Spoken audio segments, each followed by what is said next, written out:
to the world. Subscribe now to the Hot 97 YouTube channel. It's Ebro in the Morning with Laura Stiles and Rosenberg. Listen, man. One of the guys that bust the whole thing open.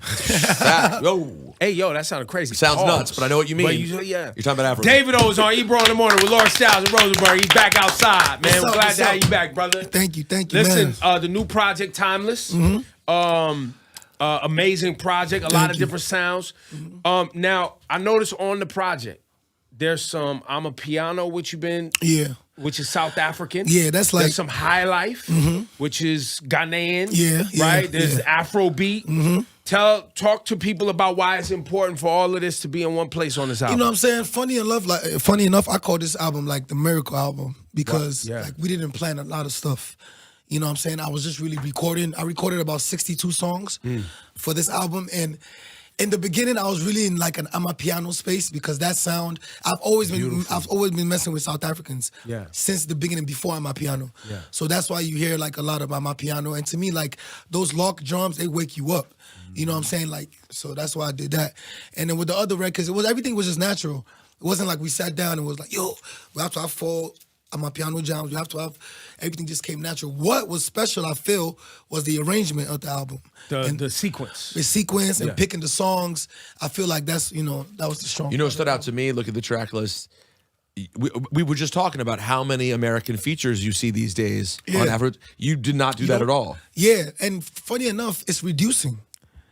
It's reducing, like with African artists wanting to feature, you know what I'm saying, like an international artist. It's actually reducing. People are getting more comfortable staying with just African artists. Yeah. So was that a conscious choice, or did you have songs that just didn't make the cut? Like, for example, like this is the first album that I didn't feature any U.S. artist, and this is the highest. It's the highest charting African album. Because you have Skepta, but Skepta's Nigerian. Skepta is basically Nigerian. He's not. You know he is Nigerian. Yeah, he's Nigerian. But you know how you can be Nigerian, but you don't. You know what I'm saying? You're still an international artist. Right. But he be in Nigeria like every other day. Yeah. You know what I'm saying? So he don't really count. You know what I'm saying? So when I did decide to not feature American artists, I charted the highest. It's the I saw a thing Apple Music put up. It was the highest charting African album debut ever. Yeah. Crazy. Well, and people are so happy for you and so happy to have you back and so proud of you. I want to go back, though. One of our first interviews was in 2015. Yeah. Wow, that long ago? Yeah. And he had you can go look for it. It's in the streaming service. You had an album on the album. I think you had Gucci Mane on the album. No, I had a Thug. It was Thug. Young Thug was on the album. I had what's her name? Tinashe. Tinashe's on the album. Because many people don't know that you actually went to school for a little bit in Atlanta. Yeah. And I don't know. I went to school in Atlanta. I went to school in Alabama. Yeah. You know what I'm saying? So I was in How'd you end up in Alabama? I didn't, my first semester, my dad, I ain't got good grades, so he sent me to a black Christian college in Alabama. Wow. And that was the worst decision. You know what I'm saying? Because I was in the first school I was sent to, it was like mixed. There was a lot of Asians, a lot of, Caucasians. It was like 20 black kids in the first school. But the second school he sent me to, I remember my uncle dropping me off. I see like 3 dudes with dreads. I'm like, this is where I want to be. So that's where I actually got the inspiration to like really start, because the dude, it was a gospel school, it was a Christian school. Yeah. So the dude on top of me, he was the head of the choir for the church. So I'm always hearing music upstairs in my dorm. Boom, boom, boom. I'm like, who is this guy? So one day I just went upstairs and knocked the door. I'm like, oh, what you doing? He was like, oh, he records music. So he showed me how to record. Wow. I was like, yo, how much is all this? He's like, $1,500. Yo, my dad probably sent me like 5 stacks a month. So I was good. So I bought the whole studio and then started working, used YouTube, tutorials, and then from there just started recording. Well, and that's the interesting thing, right? Because a lot of people think Davido, because his father, we've had you on before. It's common knowledge your father's very wealthy, your family's done very well for themselves. But you taught yourself, because your dad did not want you to make music. Dad, Davido told me a story. His dad used to shut down his concerts. He sent police to get me. Like he see a billboard, like Davido performing. For example, Davido performing, Wizkid performing, everybody. He will send police to arrest everybody. The show promoter, if you are there, if you are talking to, are you listening? If we backstage and we chopping it up, you gone. But arrested for what? So I gotta go back to school. Because he didn't want to do music. Okay. He got to go to school. I gotta Listen, go to school. Nigerian parents don't give a Yes. fuck about your dreams. So I gotta go go- to school, I gotta go to become a school. lawyer, become a doctor. They don't give a fuck about your Just saying, dreams. So arrested after, for being you know- with my kid. Yeah. So after a while, you know, he kept on doing it. And then there was one time, this is when I knew like, oh, I'm lit. They came and got me, and then I'm in the holding cell place, and the dude that's got the keys, his phone rings. It's my song. I said, that's me. He said, y'all Davido? I said, yes. Let me go. I said, ooh, it's on. And then I dropped the record after that. It became like the biggest record in Africa. Like the president was messing with it. Wow. The president was playing it. So he was just like. So when did your dad give up? I finished school, but like I had to do like a part-time type stuff. So his whole thing was, I'm good with the music if you finish school. Not that he hated music. He just wanted me to Not go to you school. making music. Yeah, nah. He liked music. He just. I didn't want his son being in And the then music. I feel like he just wanted to, like, if whatever I was gonna do, I had to be like successful. You know what I'm saying? Not just doing it. Oh, my son does music. You know what I'm saying? I had to be like over successful. Like, So he's proud today. what? Everything worked out. So is he one of those parents? Because you know parents will do this. They'll try to act like none of the other stuff ever happened. Oh, They'll be like, "Oh, what are you talking about? I never Yo, did I've this." done so many interviews, and then sometimes he'll send it to me. He's like, I didn't do that. I'm like, Yes, you you did. did. Yeah, That but is he's so true. He's calling me, asking me, yo, so where next? Blah, blah, blah, blah. Like now he's like He's in over it. asking questions. Like, And you're like, "Yo, chill. I I'm got like, yo, this." chill, I got this. Are you sure? I said, I got this. Now you have done something it's very difficult. Yeah. Which is you had extreme success. Yeah. I mean, you had the one album in 2015, but it wasn't until 2017, 18 when Fall and Yeah. If and those things exploded. Yeah. Like you huge. Which between those two records and I would say Wizkid Ojulegba, those were kind of the records that really boom before Burna Boy's Yay and then other things started to happen, right? But now coming back to this album, in between those and this album, Yeah. talk about that period of time, Man, it's getting been- back to this point. Yeah, man, I can't lie. It's been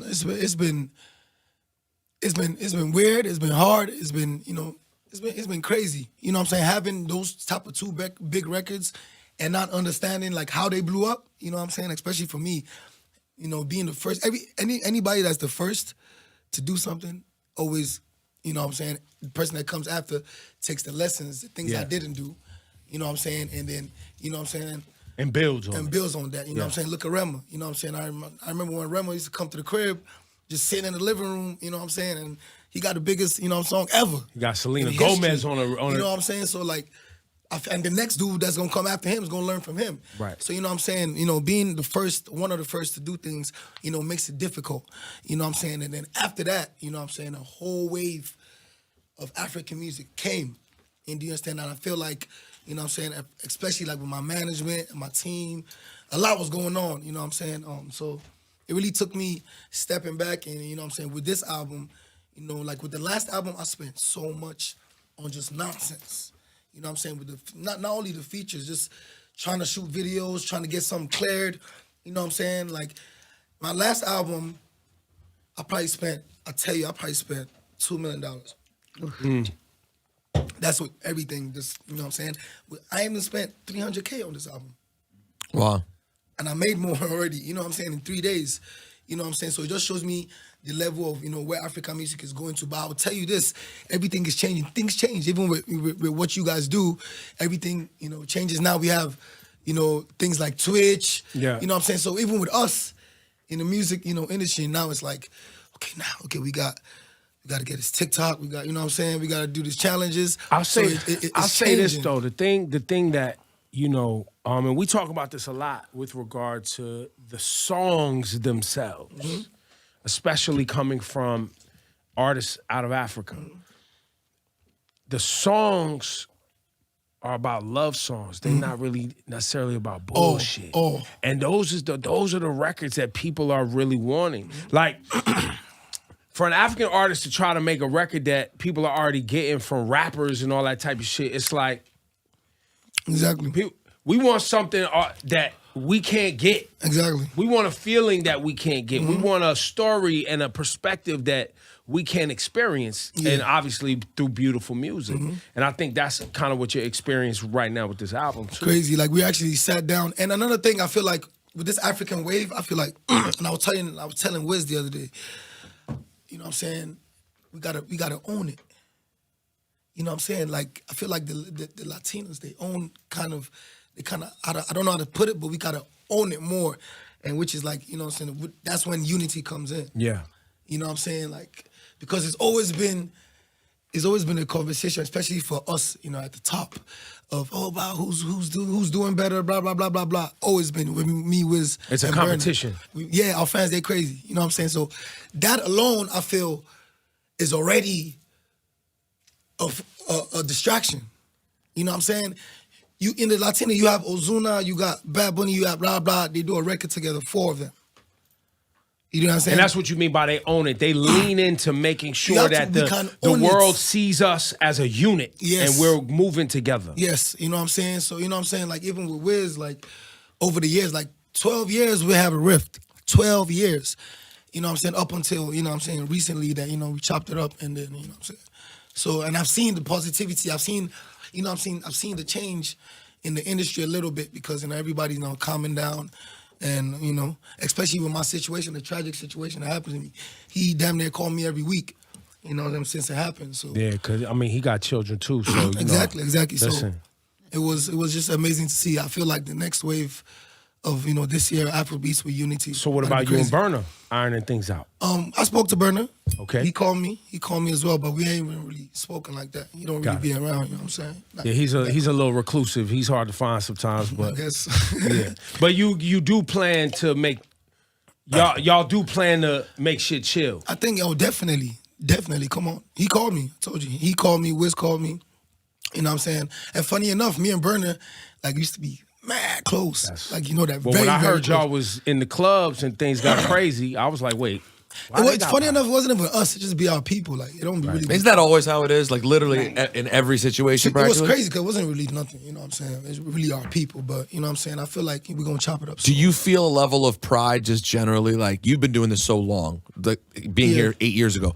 When you come to the city now, New York, for example, wherever, and you turn on the radio and just hear one African artist after another? It's crazy. New York is basically about to be Lagos. Listen, it's a lot of Nigerians. Yo, they got a Lagos restaurant in Times Square. You know that, I was there last night. It was rocking, right? What you mean? Like, right in Times Square, next to Quad Studios. Yeah. So I did a meet and greet in Puma. Yo, it was so nuts. Crazy. Do you know my man produced that? He told me, he's like, yo, that's the craziest meet and greet I've ever put together. Yo, it's crazy. So that's what I'm talking about, us owning it. Yes. Because there's so many Africans in America. There's so many that will sell millions of records just with them. Right. You know what I'm saying? That's the same way with the Latin community. Yep. They'll sell millions of records without us even indulging in it. And I feel like that's where we're getting to. So now, I think maybe the last time you was here, I was telling you about how the Yoruba culture was kept close. And so when you go to Cuba and you go to Brazil, it's a lot of people who aren't Nigerian, but because of the slave trade, they kept Yoruba as a part of their beliefs and culture. Have you had a chance to go experience that yet? And funny enough, I when I was in Qatar for the World Cup, I met the dude from the boss at Afro Exim Bank. He was telling me about taking me to Brazil, and he showed me a place in Brazil where Michael Jackson shot his video, a road, and the drummers that played they don't in care that about video, us. they're all Yoruba. They're all Yoruba. So he was telling me I'm about to go shoot a video there too. So that's gonna be in the same street. I want to do it with the same generation of the drummers. They still there. Wow. You know what I'm saying? So that's gonna be cool. And it's just man, it makes me emotional. It's heartwarming that the story of the Black diaspora being reconnected because of artists like yourself, you know, and African artists, and just us having, at this moment in history, even having platforms where we can have this conversation and nobody can tell us that we can't reconnect. Yeah. You know, how does that feel back in Nigeria and Lagos? What's the energy like? Because artists that are American, like when I think it was Casanova, did you bring Casanova over there back in the day? Yeah, Casanova came. The Baby came too. The Baby, yeah. The Baby came. Did Chris Brown? Nah, Chris, he come in December though. Yeah. Chris was meant to come like for my birthday last year. Right. but he coming in December. Yeah, man, it's just so beautiful to see like everybody wanting to come down and experience it. You've been to Ghana, I think. I've been to Ghana a few times. Yeah, I have not been to Lagos yet. Tripping, come on. I know. Remember we were supposed to do the whole meet in Ghana and then go see, and then, yeah. Let me, the difference of Nigeria and Ghana, let me just explain how Nigeria and Ghana. Nigeria is New York. Yes. Ghana is... Miami, maybe? It's calm. Where's calm and nice? Maybe like... Well, not in America. So maybe like... California. Maybe I'll say Cali. Yeah. I'll say Ghana's like Cali. So what happens is that, you know, people tend to go to Ghana more because it's kind of less people, there's more space. It's more vacation. It's more vacation, but you trying to like see everything in one. You want to see the bad parts, the great parts, the everything, you go to Lagos. And all the cultures, Lagos. Everything is in that Lagos. Everything. Do you understand? So if you can survive in Lagos, you can survive anywhere. That's why most of them from Lagos, they come straight to New York. You know what I'm saying? They blend in. Ignorant question. Is Lagos near water also? Mm-hmm. Yes. So it has beaches too? Of course. So it got everything. We got beaches, we got islands. You know, take the boat. Beautiful. What's Victoria Island? Victoria Island, Banana Island, Ikoyi. Crazy. We now like crazy structures going up, penthouses. Also, it's a lot of condos. A lot of condos. condos. Doing something I just with bought the a water. penthouse. Crazy. You think you in Miami? Big, crazy. So because I know in Ghana that's a convo, right? So it was a big conversation many years ago during the year of return how many African nations were built away from using their beaches because the beaches represented trauma. Them coming, yeah. Beaches represented like, yo, and everybody was like, listen, we not building near the beach. We don't. No beach. That's very interesting. Okay. Right? So now as the next generation, it's like, no, we want to make beaches and coming here to be on the beach and resorts on the beach a thing because for centuries. That's kind of funny because it's true. Because growing up, it wasn't really a thing, like going to the beach. It was like cool, but it wasn't like how it is now. So now it's becoming a thing. Yo, now from Friday, if you look on the water, all you seen is yachts headed to the beach because it's like another island and they got like beach houses on it. People rent it 8 hours. Not only is it a fun thing for residents to do, but it's also such a money opportunity as well. Tourism. Definitely. That's a tourism thing everywhere. Definitely. A lot of people, like the dude that has the biggest beach resort in Dubai, he's already building in Lagos. You know what I'm saying? So it's going to be crazy. Afro Nation's going to Lagos for the first time. So that's going to be fire. So Afro Nation does Accra, December. They do Portugal. They did Puerto Rico. People travel from all over the world. It's a big weekend festival on the beach. Like, it's fire. So doing that in Lagos is massive. Massive. Crazy. So let's play some classics, bro. Let's play If. Let's play Fall. Let's play some new shit, too. What do you want to play? What we playing? Unavailable, Feel. Let's play it. Davido's here taking over the program, man. Let's go. He's back outside with a new album, Timeless. And, you know, we love to have you back, man. We appreciate you, man. Thank you. And thank you for coming by today. God bless you. I'm ready. Yo, so now there's a tour happening? Yeah, July. Okay. You know, we're doing a 5-6 arena tour first. You know what I'm saying? Just to test In the US? Yeah. Okay. Start with DC, Chicago, I think Boston. How's the band? Same Toronto. band, new band? Cause the composers, same band. The Yeah. composers, 6, arena tour. And then we go to Europe, do the arenas over there, and then we come back. I got to do the festival I was meant to do in Atlanta. You know, I started a festival in Atlanta called Away Fest, called Are We African Yet? I did not know this. Yes, so it's going to be a festival that I'm going to be doing every year. That's why I'm talking about owning it. Yeah. You know what I'm saying? Why don't we have our own summer jam? Right. You know what You I'm saying? So I'm doing a festival. It's called Away Fest, and I'm booking Rema, Kiss Daniel. You know what I'm saying? A couple other people. Ashake. Shake's on fire.